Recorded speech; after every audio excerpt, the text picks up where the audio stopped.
Hello دوستوں، کیسے ہیں آپ دیکھ رہے ہیں روما ٹی وی۔ یہ اس زمانے کی بات ہے جب سائنس ابھی اپنی انتہا کو نہیں پہنچی تھی، مگر دنیا کے خفیہ لیبارٹریوں میں ایسے تجربات ہو رہے تھے جن کا تصور آج بھی جسم میں سنسنی دوڑا دیتا ہے۔ کہیں کیمیکل سے سونا تیار کرنے کی کوشش جاری تھی، کہیں انسانی عمر بڑھانے کے فارمولے تلاش کیے جا رہے تھے، اور کہیں ایسی دوائیاں بن رہی تھیں جو انسان کو بھوک اور نیند سے بے پرواہ کر دیں۔ لیکن انہی دیوانے خواب دیکھنے والے سائنسدانوں میں ایک ایسا شخص بھی تھا جس کا مقصد سب سے نرالا اور سب سے خطرناک تھا۔ وہ ایک ایسی مخلوق تخلیق کرنا چاہتا تھا جس میں بندر جیسی بجلی سی پھرتی، شیر جیسی ناقابل شکست طاقت اور عقاب جیسی تیز و دور رس آنکھیں ہوں۔ اس کا خواب تھا کہ اپنی حکومت کے لیے ایسی فوج تیار کرے جو دنیا کی سب سے ہولناک اور ناقابل تسخیر فوج ثابت ہو، ایسی فوج جو لمحوں میں دشمن کو نیست و نابود کر دے اور جس کے سامنے کوئی کھڑا نہ ہو سکے۔ اس سائنسدان کا نام تھا ڈاکٹر وکٹر۔ یہ 20ویں صدی کے آغاز میں فرانس سے تعلق رکھتا تھا، ایک ایسا شخص جو عام سائنسدانوں کی طرح صرف کتابوں اور تجربات تک محدود نہیں تھا، بلکہ قدرت کے اصولوں کو چیلنج کرنے کا جنون رکھتا تھا۔ جب اس نے گھوڑے اور گدھے کے ملاپ سے کھچر کی پیدائش کا سنا تو یہ بات اس کے دماغ میں ایک بیج کی طرح پیوست ہو گئی جو آگے چل کر ایک نہایت خطرناک تجربے کی جڑ بننے والا تھا۔ وکٹر نے جوانی میں فیصلہ کر لیا تھا کہ وہ خچر کی پیدائش اپنی آنکھوں سے دیکھے گا، اس کے جینیاتی بھید سمجھے گا اور پھر اسی اصولوں کو آگے بڑھائے گا۔ اس نے ایک خفیہ لیبارٹری قائم کی جو شہر سے دور ایک پرانی فوجی عمارت میں تھی۔ باہر سے وہ عمارت ویران تھی اور خاموش دکھائی دیتی تھی، مگر اندر ایک نئی مخلوق تخلیق کی تیاریاں عروج پر تھیں۔ پہلا مرحلہ تھا کہ ایک صحت مند نر گھوڑا اور ایک مضبوط مادہ گدھی کا انتخاب۔ وکٹر نے مہینوں تک ان دونوں کی خوراک، صحت اور رویے کی نگرانی کی۔ وہ بخوبی جانتا تھا کہ معمولی سی چوک بھی برسوں کی محنت برباد کر سکتی ہے۔ آخر وہ دن آ گیا جب ملاپ کا سب سے اہم مرحلہ شروع ہوا۔ یہ عمل عام طریقے سے نہیں بلکہ ایک نہایت پیچیدہ سائنسی طریقے سے کیا گیا تھا۔ وکٹر لمحہ بلمحہ جانوروں کا رد عمل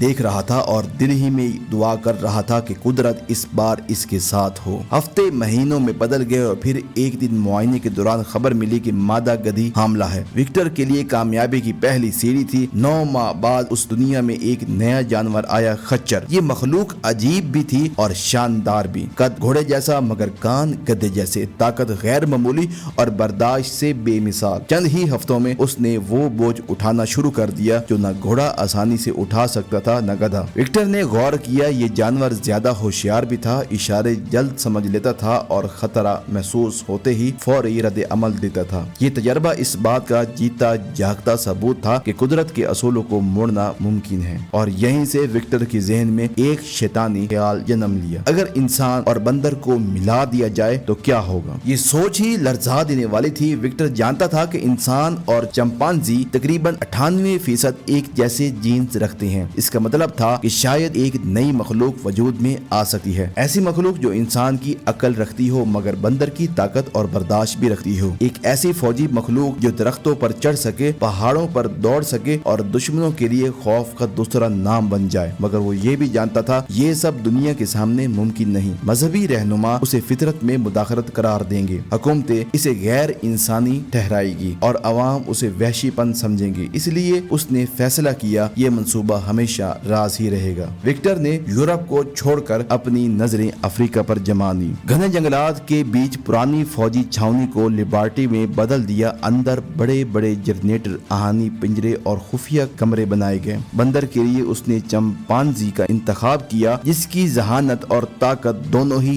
غیر معمولی تھی۔ عورت کے انتخاب کے لیے وہ ایک غریب گاؤں پہنچا جہاں ایک 22 سالہ لڑکی کو دولت اور سہولتوں کا لالچ دے کر اپنے منصوبے کا حصہ بنایا، اور حقیقت وہ کبھی جان نہ سکی۔ ہفتوں کے تجربات کے بعد آخر وہ دن آ گیا جس کا وکٹر برسوں سے منتظر پذیر تھا، اور پھر کہا جاتا ہے کہ چند ہفتوں بعد اس عورت میں حمل کے آثار ظاہر ہوئے، لیکن یہ عمل عام انسان جیسا نہیں تھا۔ ابتدائی نشوونما غیر معمولی تھی، بازو لمبے، چہرہ کچھ الگ سا اور آنکھوں میں ایک انوکھی چمک، مگر حمل زیادہ عرصہ نہ چل سکا۔ عورت شدید بخار اور پیچیدگی کا شکار ہوئی اور حمل ضائع ہو گیا۔ وکٹر نے باقی تمام شواہد مٹا دیے، لیکن افواہیں آج بھی موجود ہیں کہ شاید وہ تجربہ مکمل طور پر ناکام نہیں ہوا تھا۔ کچھ لوگ دعویٰ کرتے ہیں کہ ایک نوزائیدہ مخلوق کو زندہ رکھا گیا اور خفیہ طور پر کہیں منتقل کر دیا گیا۔ اصل حقیقت کیا ہے کوئی نہیں جانتا۔ پیارے دوستوں، یہ تھی ہماری آج کی داستان۔ آپ کی رائے میں اگر ڈاکٹر وکٹر کامیاب ہو جاتا تو دنیا کی تاریخ کیسی ہوتی؟ کامنٹ سیکشن میں اپنی رائے ضرور بتائیے۔ تب تک اپنے اور اپنے پیاروں کا ڈھیر سارا خیال رکھیے گا۔